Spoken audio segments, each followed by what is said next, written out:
الحمد لله وحده والصلاة والسلام على من لا نبي بعده أما بعد فأعوذ بالله من الشيطان الرجيم بسم الله الرحمن الرحيم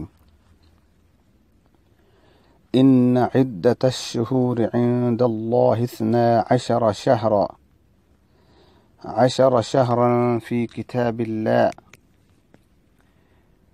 في كتاب الله يوم خلق السماوات والأرض منها 4 حرم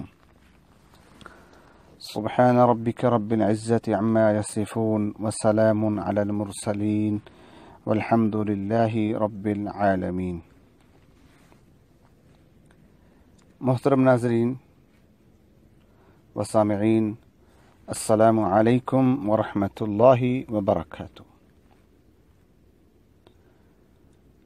اسلامی سال کا پہلا مہینہ محرم الحرام ہے، جس کی شروعات انشاءاللہ بس ہونے والی ہیں اور 1439 ہجری کا سال شروع ہونے والا ہے، اور یہاں پہ اسلامی سال کا اختتام بھی ہونے کو ہے۔ ذوالحجہ اپنی آخری سانسیں لے رہا ہے، اور اللہ رب العزت نے اسلامی کیلنڈر کے حساب سے جو 12 مہینے ہیں، اس میں اللہ فرماتے ہیں ان عدت الشہور عند اللہ 12 شہرا فی کتاب اللہ یوم خلق السماوات والارض منها 4 حرم۔ ویسے تو پورے 12 مہینے ہی محترم ہیں، لیکن یہاں پہ میں ایک تفہیمی ترجمہ کرنا چاہوں گا۔ فرمایا بے شک اللہ کے نزدیک مہینوں کی گنتی اللہ کی کتاب میں 12 مہینے لکھی ہے۔ عند اللہ 12 شہرا، 12 مہینے، جس دن سے اس نے آسمانوں اور زمین کے نظام کو پیدا فرمایا تھا، ان میں سے 4 مہینے یعنی رجب، ذوالقعدہ، ذوالحجہ اور محرم۔ اس آیت میں ان مہینوں کا نام نہیں ہے، میں تفہیمی بیان کر رہا ہوں۔ ان میں سے 4 مہینے حرمت والے ہیں۔ اب وہ جو 4 مہینے ہیں ان میں محرم بھی ہے، اور یہ اسلامی کیلنڈر کا پہلا مہینہ ہے۔ اللہ رب العزت نے سال کے 12 مہینوں میں مختلف دنوں اور راتوں کی خاصیت اور خاص فضیلت و اہمیت بیان کر کے ان کی خاص برکات اور خصوصیات بیان فرمائی ہیں، لیکن ان خاص مہینوں میں سے سب سے پہلا عزت والا مہینہ محرم الحرام ہے، جبکہ باقی رجب المرجب ہے، ذوالقعدہ ہے، ذوالحج ہیں، یہ تمام مہینے اللہ کے ہاں بہت زیادہ قابل احترام ہیں۔ اسی لیے اسلام سے پہلے بھی دیگر مذاہب میں ان 4 مہینوں کا احترام کرتے ہوئے لڑائی جھگڑے، جنگ و قتال سے منع فرمایا گیا۔ اسی بنا پر ان 4 مہینوں میں جہاں نیکی کا اجر 2 گنا ہوتا ہے، وہاں بدی کا بدلہ بھی 2 گنا ہے۔ محرم الحرام کے تمام دنوں پر سب سے زیادہ فضیلت یوم عاشورہ کو حاصل ہے، یعنی محرم الحرام کی 10 تاریخ جس کو یوم عاشورہ کہتے ہیں، وہ پورے مہینے میں محترم ہے۔ اس دن اطاعت خداوندی بجا لانے والوں کو حق تعالیٰ بلند مقام سے نوازتے ہیں۔ علماء کرام فرماتے ہیں کہ عاشورہ کو عاشورہ اس لیے بھی کہتے ہیں کہ اللہ نے اس دن 10 انبیاء کرام کو 10 اعزاز عطا فرمائے تھے۔ خود حضرت آدم علیہ السلام کی توبہ بھی اسی مہینے میں قبول ہوئی۔ 10 محرم الحرام کو ہی حضرت آدم علیہ السلام کی توبہ قبول ہوئی۔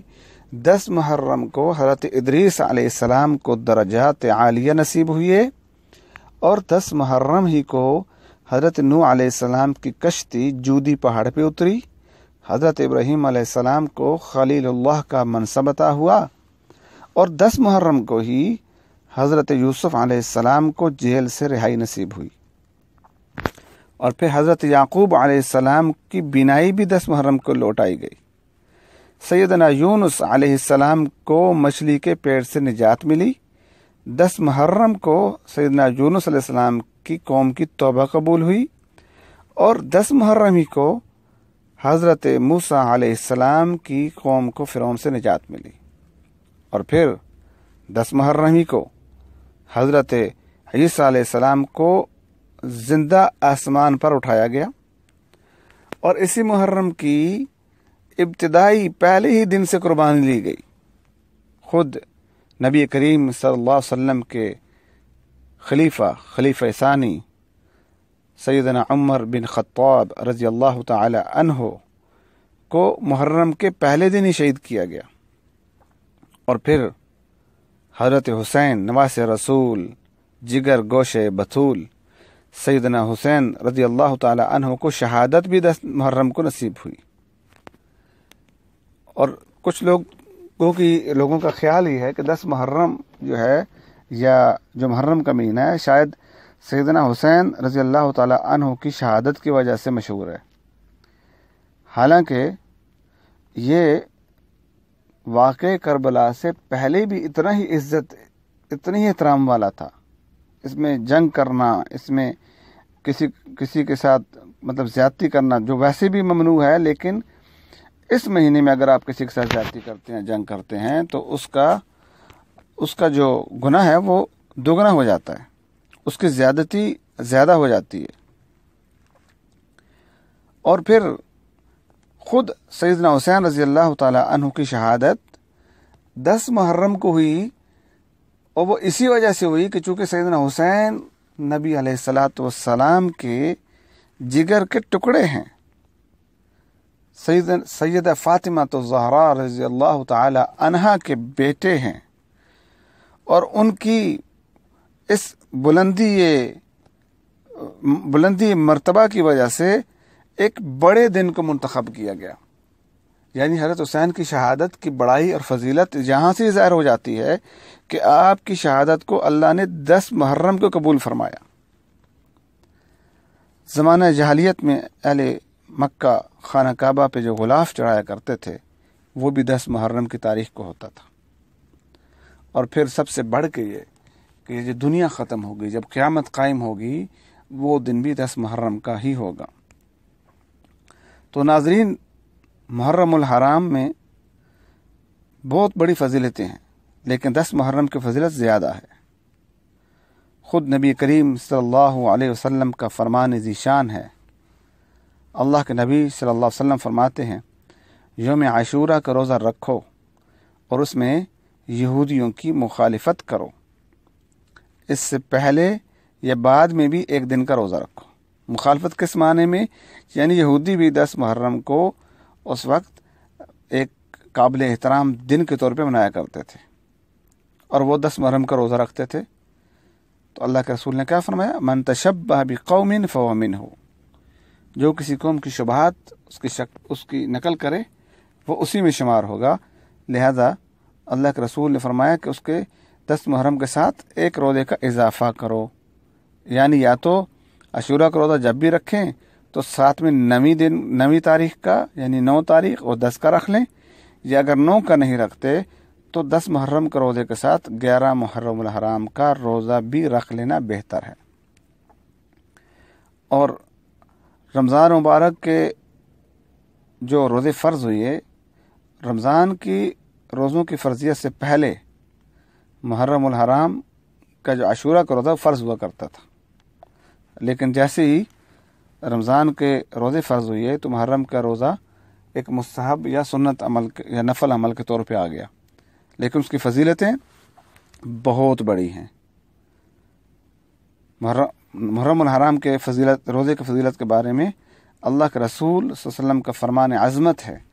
آپ فرماتے ہیں کہ رمضان المبارک کے بعد افضل روزے محرم کے ہیں۔ یہ صحیح مسلم کی حدیث ہے، اور حدیث نمبر 2756 ہے۔ اور میں نے جو آپ کے سامنے پہلے حدیث کا حوالہ دیا وہ مسند احمد، امام احمد کی میں ہے، جلد نمبر 1 ہے، اول جلد ہے، اور صفحہ جو ہے 518 ہے، حدیث نمبر 2154 ہے، جس میں اللہ کے رسول فرماتے ہیں کہ یوم عاشور کا روزہ رکھو اور اس کے ساتھ ایک روزے کا اضافہ کر لو۔ تو میرے بھائیو بہت بڑی فضیلتیں ہیں، لیکن میں چونکہ وقت کم ہے اور میں نے آپ کا وقت زیادہ لے لیا، میرے خیال میں 10-12 منٹ ہونے والے ہیں، تو اور اگر کچھ نہ ہو تو کم از کم یوم عاشور کا روزہ ضرور رکھیں اور مجھے بھی دعا میں یاد رکھیں، اور انشاءاللہ پھر کسی موضوع کے ساتھ میں حاضر ہوں گا، کسی اور موضوع پہ ہم بات کریں گے۔ اگر آپ کو یہ باتیں اچھی لگی ہوں آپ اس کو لائک کریں اور سوشل میڈیا پہ اپنے دوسرے دوستوں کے ساتھ شیئر کریں تاکہ ہمارے علم میں اضافہ ہو اور عمل کے بھی اللہ توفیق عطا فرمائے۔ اجازت چاہوں گا، اللہ حافظ، السلام علیکم ورحمۃ اللہ وبرکاتہ۔